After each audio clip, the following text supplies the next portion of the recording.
Hi friends, आज हम law of love के बारे में बात करेंगे।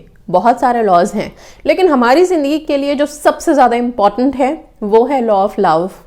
ओके, क्या कहता है लॉ ऑफ लव? क्यों हमें जानना है इसके बारे में?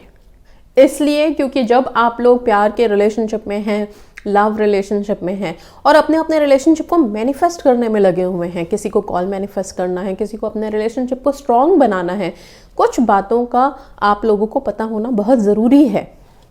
और प्यार के कोई नियम कानून नहीं होता। प्यार तो कहते हैं कि शायद बहुत सारी चीज़ें इसके साथ है जुड़ी हुई, बहुत सारे लोगों ने अपने अपने अकॉर्डिंग इसके लिए स्लोगन्स बनाए हुए हैं। ओके, बट फिर भी कुछ जो जानकारियां होनी चाहिए जो आप लोगों को एक तरह से इस रिलेशनशिप में आपके विजन को क्लियर करेगा। प्लीज़ वो सुनिए। सबसे पहली चीज़ लॉ ऑफ लव की जो सबसे फर्स्ट थिंग है वो ये है कि प्यार अनकंडीशनल होता है। ओके, जब आप किसी से सच्चा प्यार करते हैं तो आपको वहां पे कंडीशंस मतलब कोई भी तरह की बंदिशें रख के या कोई मन में धारणा रख के आप वो प्यार नहीं कर सकते। जब आप किसी से प्यार करते हैं तो बिल्कुल अनकंडीशनल मतलब आपको कुछ चाहिए नहीं, आपकी कोई एक्सपेक्टेशन नहीं होती उसमें। आप इतने खुल के प्यार करते हैं, प्यार उतना पवित्र, उतना प्योर होता है। वहां पे कोई लालच नहीं, किसी चीज की कोई डिमांड नहीं, बस एक प्योर फीलिंग है जो आप एक्सचेंज कर रहे हैं।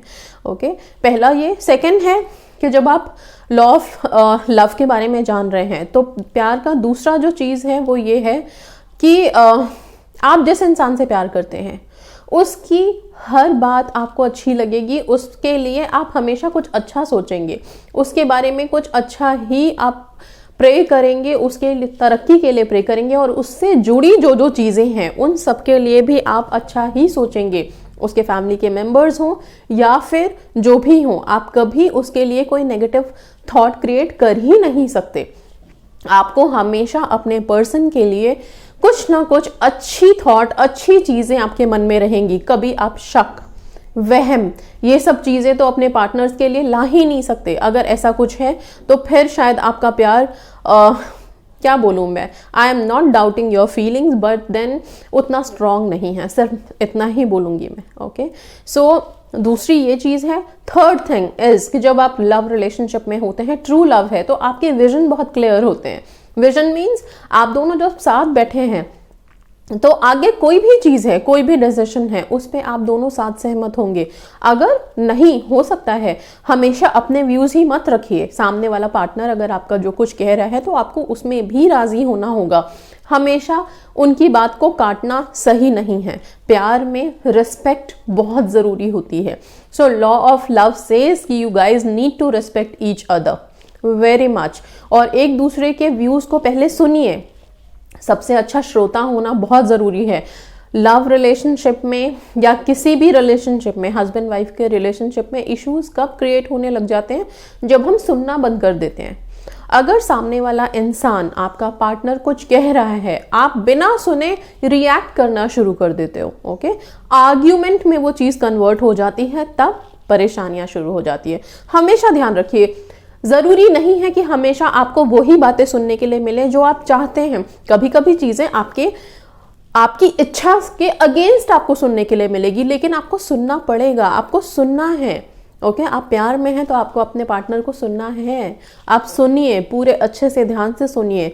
अगर आपको लगता है कि आप अभी कोई बात अपनी बोलेंगे वो इरिटेटिंग हो जाएगा तो उस वक्त को पास होने दें, उस वक्त को जाने दें, उसके बाद अपनी बात को रखिए। ठीक है, इसके बाद है कि जब आप लव रिलेशनशिप में होते हैं, ओके, तो जनरली क्या होता है कि अगर कोई मैनिफेस्टेशन टेक्निक आप कर रहे हो या कोई चीज़, कोई एक मेडिटेशन आपने किया और रिलेशनशिप एकदम से सडनली बहुत स्मूथ हो गया, बहुत अच्छा चलने लग गया, तो हमारी कमी क्या होती है? हम सोचते हैं कि अब जिंदगी भर मेरा रिलेशनशिप बस खुशनुमा रहेगा, अच्छा ही चलता रहेगा।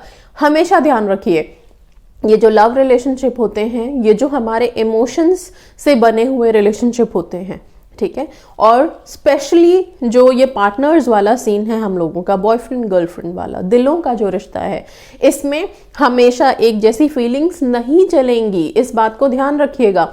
अगर मे बी हो सकता है अभी बहुत अच्छा है, सब कुछ बिल्कुल एकदम क्या बोलूं मैं, परियों की दुनिया जैसा लग रहा है, बहुत अच्छा लग रहा है, सब आपके अकॉर्डिंग हो रहा है, खुश हैं आप लोग।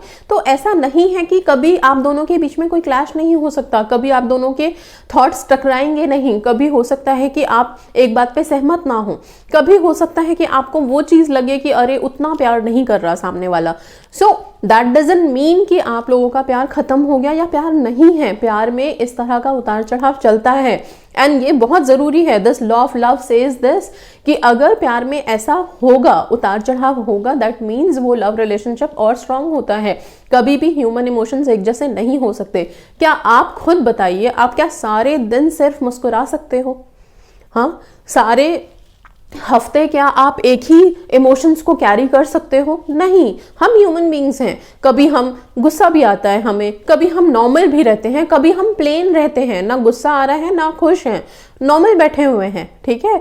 तो बहुत तरह के इमोशंस हैं, तो आप वैसे ही अपने लव रिलेशनशिप्स को लेके चलिए। अगर आप दोनों बहुत अच्छे से चल रहे हैं, किसी दिन हो गया कि आपने बात की, वो रिस्पॉन्स नहीं मिला, पैनिक होने की जरूरत नहीं है कि कोई थर्ड पर्सन तो नहीं आ गया। सबसे पहली जो थॉट आप लोग क्रिएट कर लेते हो, थोड़ा सा भी अगर उधर से अप एंड डाउन है तो लगता है कोई थर्ड पर्सन है, तभी वो मुझसे ढंग से बात नहीं कर रहा, तभी वो मेरी बातों का जवाब नहीं दे रहा, अब वो मेरे को हर बात में मेरी कमियां निकाल रहा है।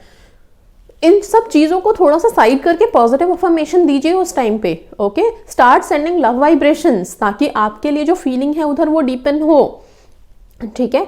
सो मुझे ये जो लॉ ऑफ लव है, इसमें सबसे इंपॉर्टेंट पॉइंट यही लगा है कि रिलेशनशिप हमेशा एक जैसा नहीं चलता, और लव रिलेशनशिप तो कुछ टाइम तक तो ऐसा चलेगा कि आपको लगेगा कि you are on top of the world, और आपसे ज्यादा ब्लेस्ड कपल पूरी दुनिया में कोई नहीं है। और ये सबके साथ होता है। जब हमारे रिलेशनशिप्स, हमारे चाहे हस्बैंड वाइफ हो, बॉयफ्रेंड गर्लफ्रेंड हो, अगर हमारे रिलेशनशिप बहुत अच्छे चल रहे हैं तो उस टाइम पे हमें ऐसा लगता है कि बस हमसे ज्यादा खुशकिस्मत तो कोई है ही नहीं दुनिया में।